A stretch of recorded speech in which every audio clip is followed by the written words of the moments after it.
Hello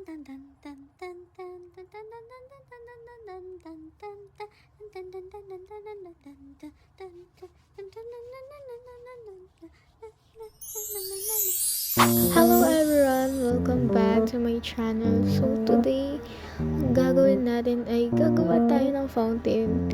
So, syempre magdadagdag tayo ng design sa base natin kasi nawala kami ng almost magti 3 weeks na siguro.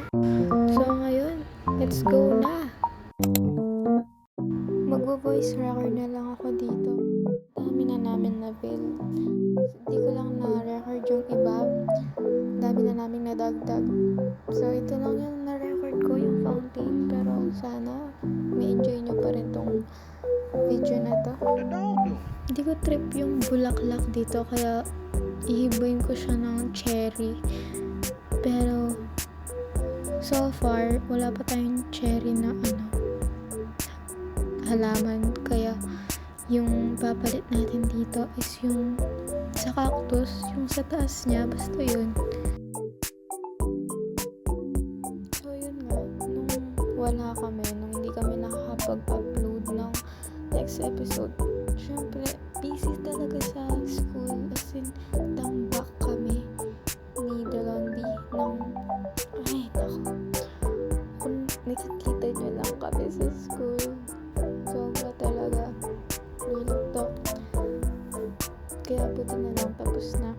So may bakasyon kami ng 1 month. So I think makakabawi naman kami sa inyo.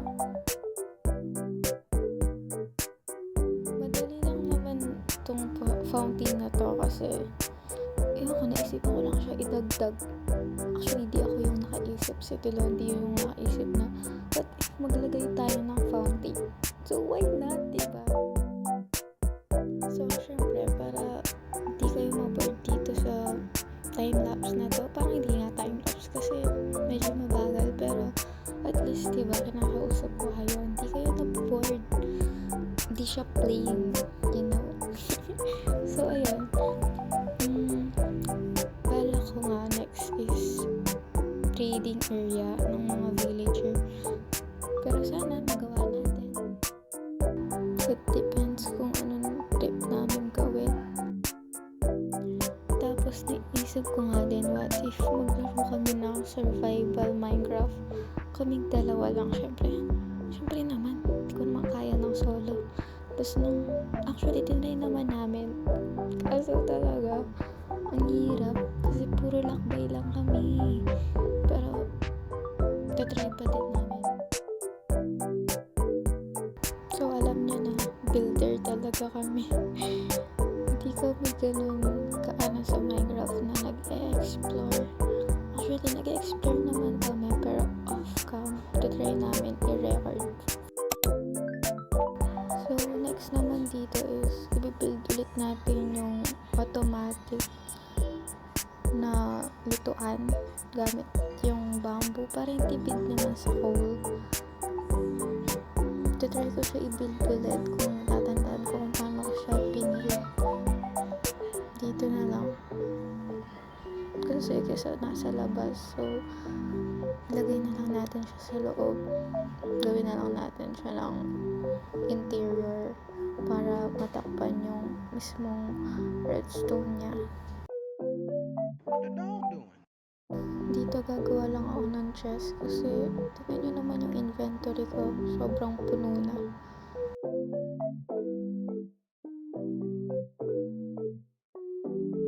Medyo malaki kasi yung lutuan na to.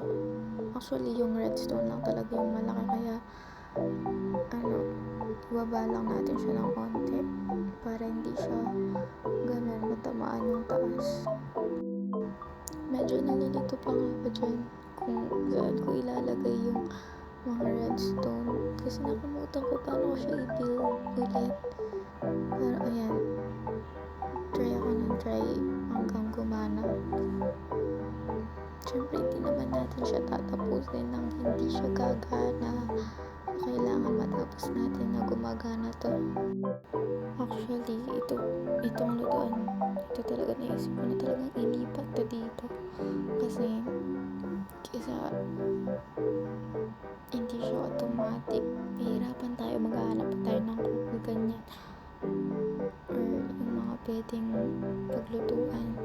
So, mas madali na lang na ito yung gawin natin sa mismong bahay natin. Ini-edit ko kasi ito ng gabi, kaya medyo parang pumupulong ako. Sorry guys. Pero ayan, at least diba may ma-upload na tayo ulit. So dito mapapansin nyo, na-stress na ako kasi nadamay yung likod ng bahay natin. Kaya ayusin muna natin. Stress ako dito, real talk. Kasi kitang-kita yung redstone, hindi pa siya totally buo. Kaya for sure malaki yung matatamaan niya sa likod. Kaya gawan na lang natin ng paraan. Ayusin na lang natin yung bahay natin. Syempre yung bahay natin yung mag-a-adjust. Kasi naman yung redstone na naman. Ikita niyo naman sa loob. Sobrang sikip na. Ayan, na-stress ako. Kaya balik na muna tayo. Ayusin natin. Patingin natin kung gumagana. Ayun, gumana. So ayan, gumana siya. Ayusin na natin. Ay, hindi pala. Mali pala yung sinabi ko. So ayan, tuloy natin itong ayusin sa likod ng bahay natin. Tapan natin yung butas. Kasi ang pangit tingnan. Real talk. Actually, ako napapangitan na ako ngayon pa lang. So ayan, try natin pagandahin kung kaya pa. Parang wala nang ikakaganda to. Itong ginagawa natin sa bahay natin. So, ayan, sana medyo nagagandahan kayo sa base namin, sa medieval team namin ngayong season na to. Kasi sa next season, hindi na namin alam anong i-build namin. Joke lang. So actually, naisip namin, what if mag-jungle or sakura kami next season? It depends. Pero ito talaga yung gusto kong team kasi sanay ako mag-build ng medieval. So, yun lang. Ngayon, tuloy na natin yung pag-build natin. Ayusin na natin. Real talk na talaga. Ayusin na talaga natin kasi pati ako nagsasawa na akong naririnig yung boses ko dito sa voice record natin, sa video natin, sa edit natin. Kasi paulit-ulit na lang talaga.